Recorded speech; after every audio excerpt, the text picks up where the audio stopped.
People don't even know that RSS has got a Pratinidhi Sabha which passes resolutions, which actually are the basis of the policies on which RSS works in the coming years. Scrapping of 370, whether it's Khalistani movement in Punjab in the first phase, I'm not talking about the second phase. Then the Muslims whose forefathers are Indians, from ancient times, who got converted, and then their cultural roots lie in India. Human is connected to family, family is connected to society, society is connected to nation, and nation is connected to the universe. That sense of oneness remains. Every issue is addressed that way. When in Punjab people talked about Hindu should write the language as Hindi, Guruji opposed it. He criticized them, saying that every regional language is a national language, we should respect all languages. So this approach to own up everything. Namaste. We have with us today a very special guest who is a multi-talented personality, multifaceted. I call him the Shanmukh or Armugam because there are 6 facets of him that kind of stand out for us.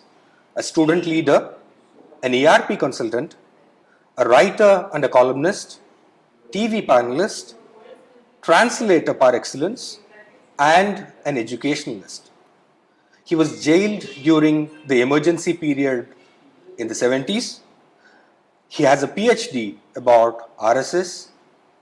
He has authored 9 books, edited 12, translated 2 beautiful books from Hindi to English. Namaste. Namaste. Welcome, Ratan Sharda ji. Namaste. How are you doing? I am doing good. I am here in Chennai, enjoying hospitality of Tamil people. Fantastic. One of the first things that we want to ask you is that your PhD is about RSS. Yeah. We know that RSS as an organization doesn't blow its own trumpet, and therefore not many people know what RSS is. So can you tell us what your PhD was about and a little bit about Sure. RSS? People don't even know that RSS has got a Pratinidhi Sabha which passes resolutions, which actually are the basis of the policies on which RSS works in the coming years. So they are very important documents, and that Pratinidhi Sabha is a very important component of the democratic setup of RSS. So I decided to look at resolutions, and then I studied them, and I found that there are a lot of issues, a lot of topics where RSS has played a very crucial role in national life. So I chose 3 areas because after all PhD you can't have too many subjects. I chose Northeast, Kashmir and Jammu Kashmir and Punjab, which were on the boil right from the Independence Day itself. Something or the other was going on. And so what did RSS do? What was the resolution it passed, and over a period of last 70 years, how did it affect the national politics, national issues, and how it was able to change the scenario with this continuous work, sustained work. Some of the areas where some of the areas where RSS passed resolutions throughout those 70 years, 25 times, 24 times, and followed on the ground. So what you see is not some spontaneous action that RSS takes. There is this resolution which is worked out with a lot of detailing. Then it's brought to ground, people are briefed, then that is taken to its logical conclusion on the field. And each area, the beauty was that each area, depending on RSS own work and RSS strength in the area, it took different stance and how to go about contributing to the national well-being and trying to overcome this vociferous tendencies which are evident everywhere. And I also found that in most of the places it may not be against the common mainstream thought, political thought, intellectual thought, but it persisted its viewpoint, and finally you see that the viewpoint they were able to convince the viewpoint to the larger audience, whether it's scrapping of 370, whether it's Khalistani movement in Punjab in the first phase, I'm not talking about the second phase, and whether Northeast, which was very complex situation. I patiently worked for so many years to come to this stage where Northeast today feels like part of India. We feel that we can go to Northeast and it is after all our own land, and they feel we are after all together. There was a time when our people treated Northeast as something very different. Even the politicians thought just there to get some votes, but they never paid attention. So all that changed during these 70 years, and that is what I tried to bring out. Fantastic. One of the things that people kind of talk about the Sangh is that we don't put a stress on religion per se. We say one nation, one culture. So the stress is on culture. But then we see a dichotomy when suddenly Sangh talks about a Muslim munch. How do you see that? See, this is a topic which can be controversial, which can also be ridiculed. For example, when we talk of religion, we are talking, religion is one thing, but we talk of culture, which has, we talk of dharma. So culture has more components than religion. Culture has more components, or Sanskriti has more components, just the dharma. So if you look at the behavior of Indians across Bharat, whether Christian or Hindu or Muslims, they have common roots, so they behave the same way. For example, any artist, when he or she goes to the stage, they touch the stage with a sense of worship. Yeah. Nowhere in the world it is done. Here also, whether it's Hindu or Muslim or Christian, they do it. When you go to a shop, the shopkeeper gives something extra, right? That is only culture of this particular land. Nowhere else. Why he does it? Because he says, if something is going wrong, let it be on my side. That error should not be on the side of the consumer. He should not face that problem, because for him the trade is also dharma. So if you look at so many other things, there are festivals, there are different aspects of our national life where you have same festivals celebrated differently in different states, but they are the same dates, they are same solar calendar or lunar calendar, and also the festivities. They may change the way they are celebrated, but they are celebrating the same spirit of unity. So this is what makes it a culture. If you look at that point, then the Muslims whose forefathers are Indians, I mean from ancient times, who got converted, and then their cultural roots lie in India.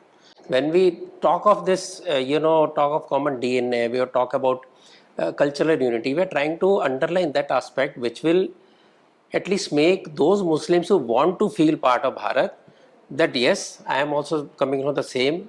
I also celebrate Ram, I also celebrate Krishna, and also celebrate different pilgrim centers across Bharat, and also celebrate same festivals.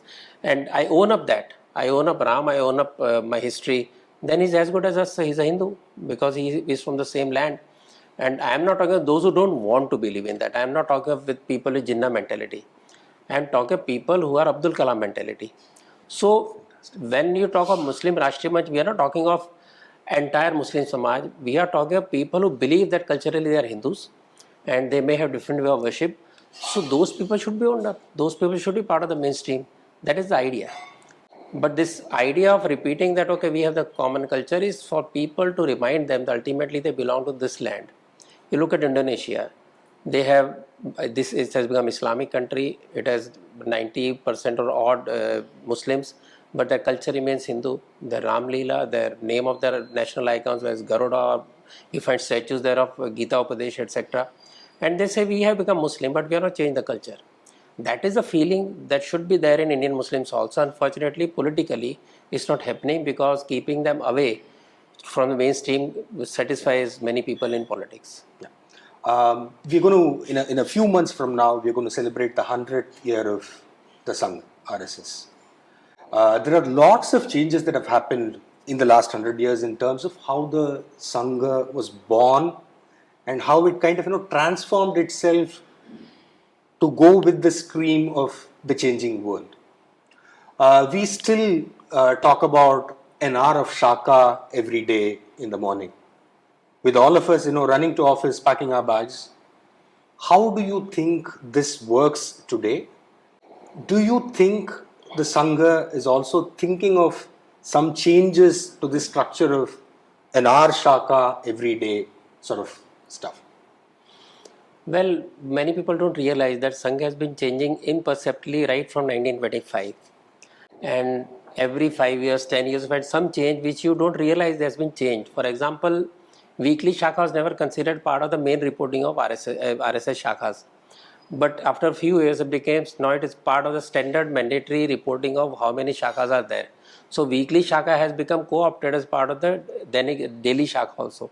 Why we insist on daily Shaka? Because the sanskaras we talk about, discipline we talk about, is much more easy to impose or nurture when you are coming every day for the same work, when you decide to contribute at least 1 hour for the nation, for the society, that habit of giving away something of your precious, your time, your own expense, etc., that is much more nurtured when you are going daily. But realizing difficulties, there are monthly shakas, there is weekly shaka. So these are the things that have changed over a period of time. The nature of battles has changed, nature of shaka progress has changed. So this evolution has come over a period of time, and because it's 100 years, we don't even realize these things have happened. For example, so many social organizations that are inspired by RSS themselves, because they feel okay, going to Shaka is fine, but what next? What do I do more for the society? So somebody starts one organization, somebody starts in education, somebody starts in Seva.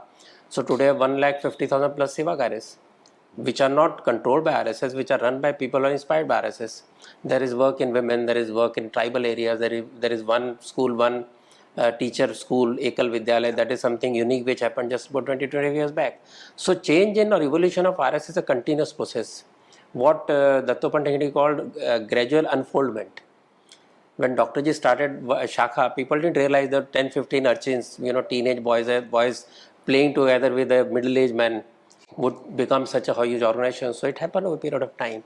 It is a natural process because every Swayamsevak is thinking Swayamsevak. Every Swayamsevak thinks what more he can do. So that is the strength of RSS. Fantastic. Three days ago, we celebrated the Janma Divas of Pandit Deen Dayal Upadhyay ji. Integral humanism. Yeah. So that's the core thought that he gave birth to. How do you think integral humanism addresses the sort of economic theories that fly around these days? As you are very aware, I think you will be very aware that reason integral humanism was, I would say, brought into a very sharp focus as a theory, as a philosophy, was because Shree Guruji, the second Sarsanghal of RSS, had talked to these people like Deen Dayal Upadhyay and other Sangha workers that we see that capitalism is failing, we know that communism will fail, they already could see that. We see the contradiction in their theories. See, both of them want to satisfy only physical desires, what we call earth and kama.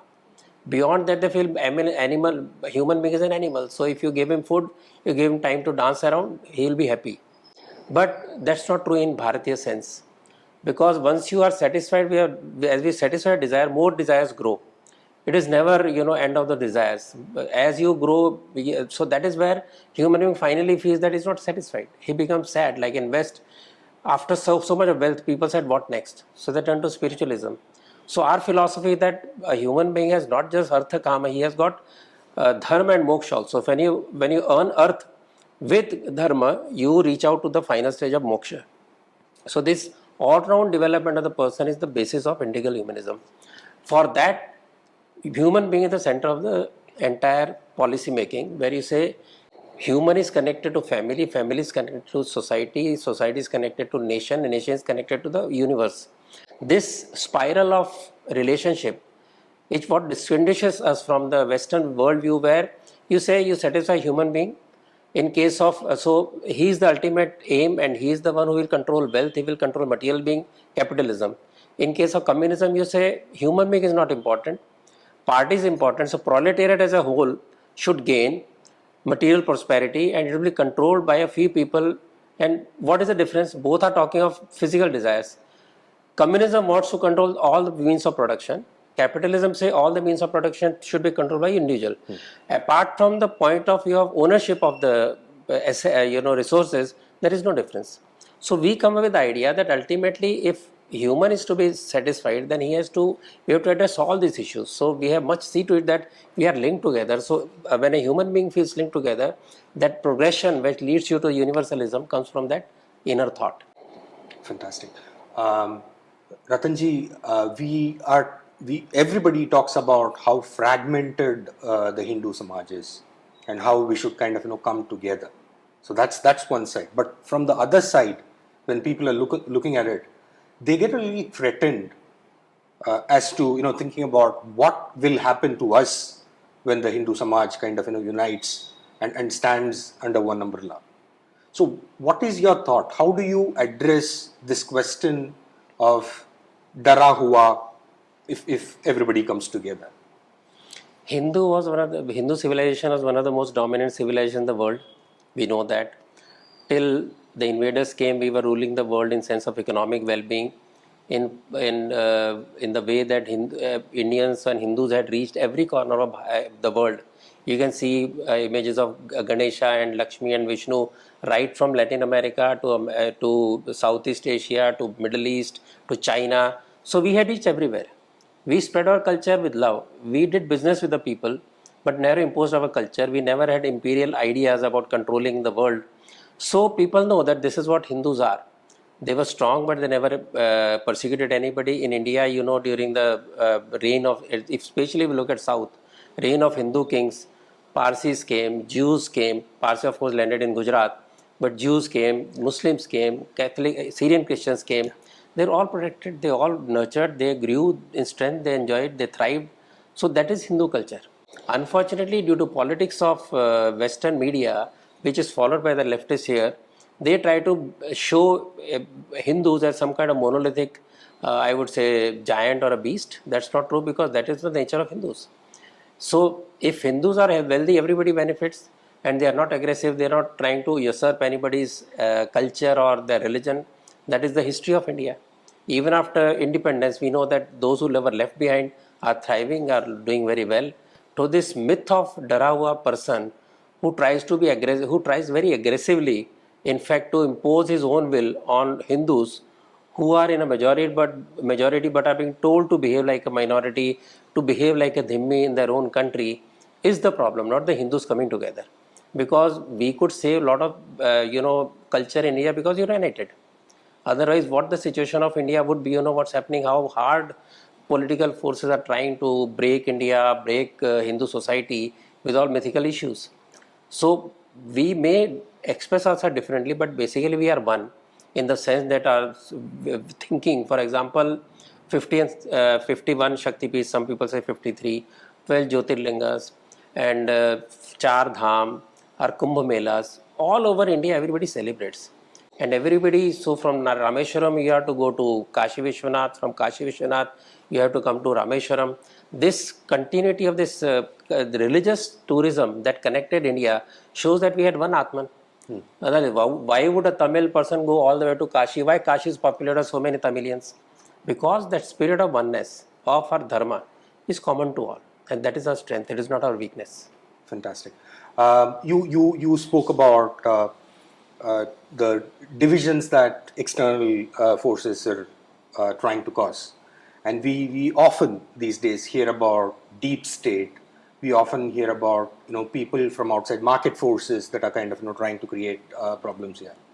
Now, I want to understand from you, what is the RSS view on this, and how do you think RSS can help in terms of taking this to both sides, to the policymakers on one side and to the people on the other side?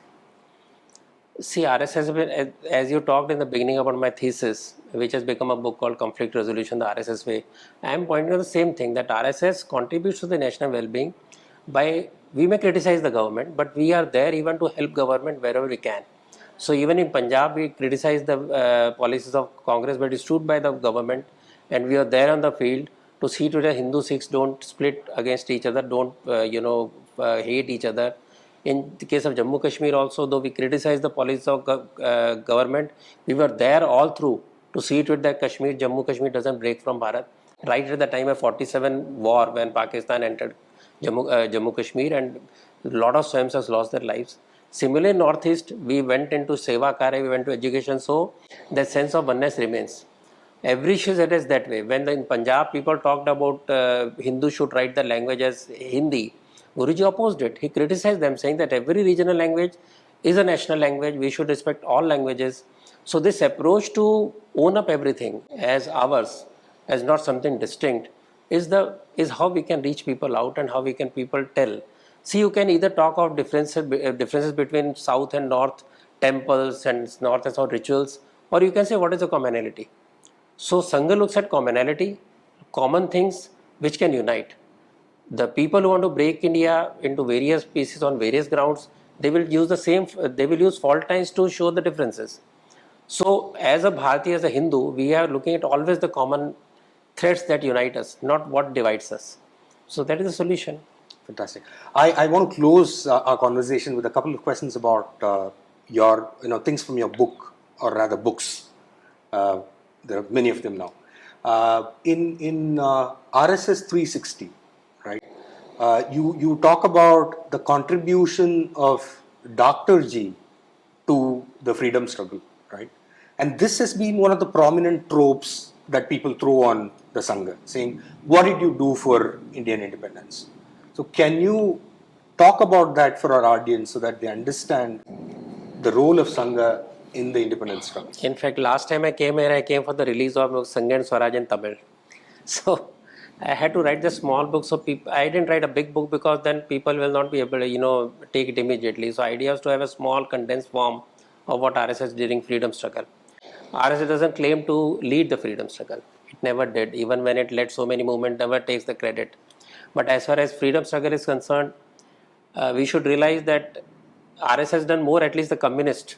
If you talk of two organizations born at the same time, 1925. But I'm not getting to that comparison because communist people actually cheated Bharat in 1942. They actually ratted on the leaders of 1942 movement. They got them arrested. Dange also, apologized to the British government, wanted them to besiege them, how can I work for the empire? RSS never did that. Dr. Ji, before he started RSS, he was in jail in 1920. Then after he started RSS, he was in jail in 1930. Hundreds of people joined him in the freedom struggle, which I was the Satyagraha, which I talk about in the book, giving names, etc. Then 1942, when people claim that RSS was not actually involved, there are Swayamsevaks who actually died in the police firing. I talk about Swayamsevaks in Vidarbha, I talk about Swayamsevaks in Patna, I talk about Swayamsevaks who gave their lives in Goa struggle, because Goa was, we don't realize that Goa was enslaved by Portuguese till 1964. So we had lakhs of Indians who were living enslaved in a very much inside Bharat, and Congress government didn't want to do anything. So Satyagraha was led by RSS people.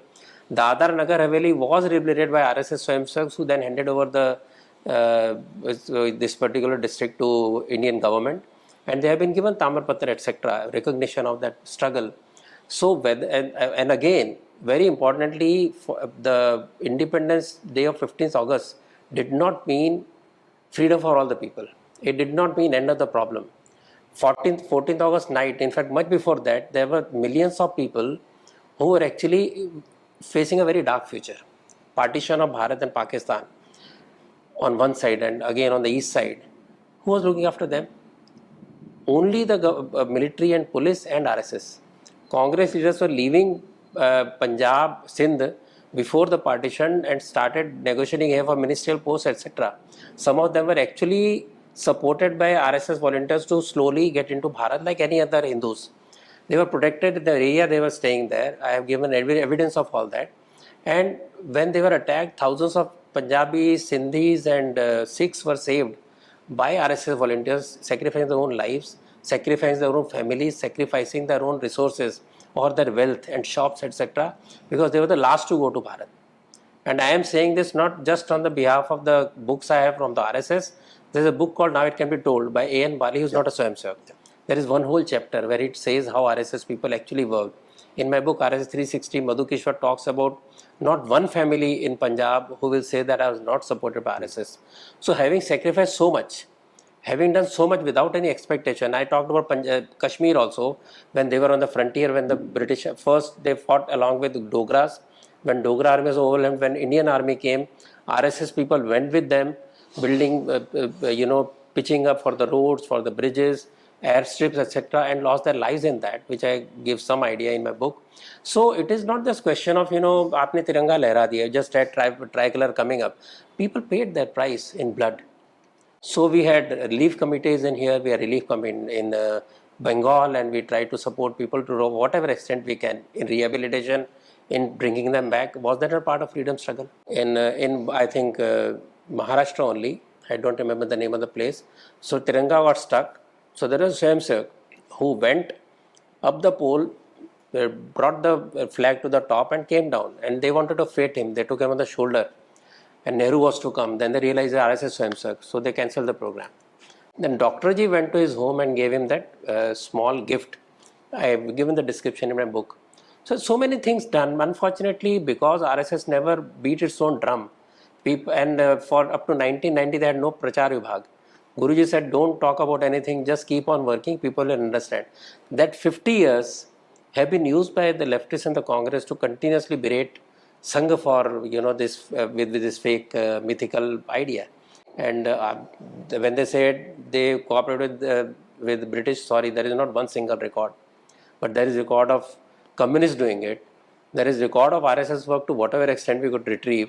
I have a list of handwritten list of 33 RSS workers and Hindu people who lost their lives in Amritsar riots. I have put that in the book, handwritten list by somebody who was part of that particular struggle. My uncle, my mama, nearly lost his life. He was lying under the whole heap of dead bodies. And he lost his one finger, he lost his hearing. My chacha was in jail at that time. So these are all personal experiences. To say that nothing happened, I'm sorry, because the people who were actually saved from Congress, people saved in Punjab, went on to, first they said, okay, they said, I must, thank RSS for saving my life. Then later they turned. Politics is much more powerful. In fact, Rangarij used a very strong word. He says, politics like a game of war. So when you have no loyalty to anybody. So that's the situation. But to berate somebody who has worked for the nation for 700 years loyally for the society without looking at caste, creed or religion. For example, every relief work that RSS does, there is no question of caste, creed, religion. Guruji said very clearly that in Seva, don't look at religion of anybody, don't look at anybody's political inclination, just work. I have gone to Gujarat after earthquake. There are arrangements made for Rosa, arrangement made for their food, for the namaz, etc. in those relief camps. I have personally seen that. But well, ultimately the good wins. Ultimately RSS is being understood by people. Fantastic. Thank you so much. I stand corrected. My reference was to RSS and Swaraj for the previous question, your book. And thank you so much for reminding us that it is available in Tamil at this point in time. It's a brilliant book. Everybody should read it. And in fact, the person who released the book, she said later that I have checked the references, many of the references. I have found them, all of them to be true. So that gave me confidence. Very nice. So the last question for the day. RSS 360. In that book, you talk about Nehru and Sardar Vallabhbhai Patel ji knowing that there was no role that the Sangha, RSS, had to play in Mahatma ji's murder. But still we know what happened. Can you say a little more? In fact, this was already known within 1 month of the assassination of Gandhiji. The CID inspector gave the report. That report is referred to by Sardar Patel to Nehru, saying that as per Sanjeevi's report dated this, RSS is not involved at all in the murder of Gandhiji. It didn't celebrate, and there are some Hindu Mahasabha people who did it, but they didn't celebrate. They were not part of any conspiracy. But that news was suppressed because they wanted to somehow crush RSS. Nehru ji, before Gandhiji's assassination, had said, I'll crush RSS. Patel during negotiation said, if you join us, you are a good force, you can do good for the country. That means if he joined Congress, then we would have been fine. And not only that, much before all this, right from September 1947, Congress was so worried about RSS popularity because work on the partition, work during the partition, that they passed resolutions. Maharashtra Congress passed a resolution that if you don't stop RSS, we will crush it like we did our work in 1942, as if they had been very successful, because that's a different story. See, what is the Congress role in freedom struggle, for which we give credit to it? 1920, non-cooperation movement actually was on the shoulder of Khilafat movement, which was to protect Khalifa. And it didn't succeed very well. We know what happened. It created Pakistan theory in a solid geographical form. Then we had this 1930 salt satyagraha. Then we had 1942. And this 1930 was stopped because of some violence somewhere. 1942, the movement finished within 75 days because all the top leaders got jailed. and others were protected by RSS, helping them go underground, fighting that case in the courts. It is said by Congress leader, which I quoted in my book. So every movement after 10 years, if you imagine three non-violent movements in every 10 years could bring us freedom. So after 42, it took freedom to come on 47. But what is the truth? The naval rebellion in 1946, Iron trials in Redford in 1946 out of the World War. This is what angered people, and this naval rebellion is something that really scared British, that we can't control India anymore. We have lakhs of people who come back from World War I and II. They know how to handle arms. Police doesn't listen to us. Army doesn't listen to us. How will he control this? So in July 46, Attlee said, enough, we are leaving. But nobody talked about that history. I think the people who listen to it won't even know about naval rebellion. Yeah. So these are the things that have to be understood. So when you talk about your question was about Nehruji and yes. So this Nehru fetish against Guruji was that BBC once said that if anybody who can compete with Nehru in popularity is Guruji of RSS. So this fear of RSS, though RSS kept saying that we are not into politics, etc., made these Congress people pass the resolutions even at AICC level. After Maharashtra, even AICC passed resolution. They also tried to frame RSS for 47 riots during partition. As if, there was no need to protect Hindus. So that's a different matter. So this effort to somehow crush RSS is already there. And I think Patel didn't resist Nehruji. I don't know the reason, but Guruji never carried it in heart. He still respected Patel. They still worked together. But there is there is no reason except saying that maybe Patelji did not want to confront Nehru on these issues, because already a lot of issues on which they were not looking eye to eye, and there in fact Patel also resigned on some issues, was ready to resign. And luckily for Nehruji, Patelji expired, and then he had full control of Congress. So rather than I would say that okay, he had a weakness that he listened to Nehruji, or he did not respond, because in his correspondence he said, "I am very fine. I'm so happy that our ban has been lifted." And having known that for that 48 itself, that is not RSS hand. There was politics. I think even DP Mishra said that Congress actually exploited Gandhiji's assassination to somehow crush RSS, and it failed. So DP Mishra says that. So it's the history now. It's gone. Guruji never carried that anger in his heart. He never, questioned Patel on that. He still had good relations with him. But yes, there is one area where I think there is a little pain, but it's a historical fact. Can't do much about it. Ratan Sharda ji, it was a pleasure talking to you. Thank you so much. Thank you so Namaste. much. Namaste.